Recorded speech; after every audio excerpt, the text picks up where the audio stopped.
Hi hello নমস্কার। ভারত ও ইংল্যান্ডের তৃতীয় টেস্ট ম্যাচে তৃতীয় দিনের হাইলাইটস হলো রাহুল ও ঋষভ পান্তের মধ্যে জবরদস্ত 141 রানের পার্টনারশিপ। ভারত তৃতীয় দিনে ব্যাট করতে এলে রাহুল ও ঋষভ পান্ত দুজনে ভারতের ইনিংসকে ভালোভাবে শুরু করে।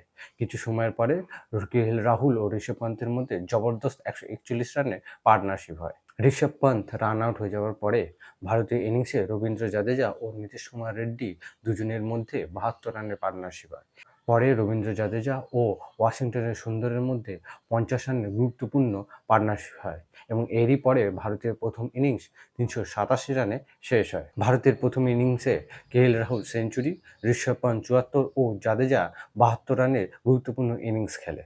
ইংল্যান্ডের প্রথম ইনিংসের বোলিংয়ে ক্রিস ব্রুকস 3টি, জোফ্রা আর্চার ও বাইডেন কার্স 2টি করে উইকেট পেয়েছে। তৃতীয় দিনের শেষে ইংল্যান্ড একটিমাত্র ওভার ব্যাটিং করে এবং সেখানে তারা বিনা উইকেটে 2 রান করে।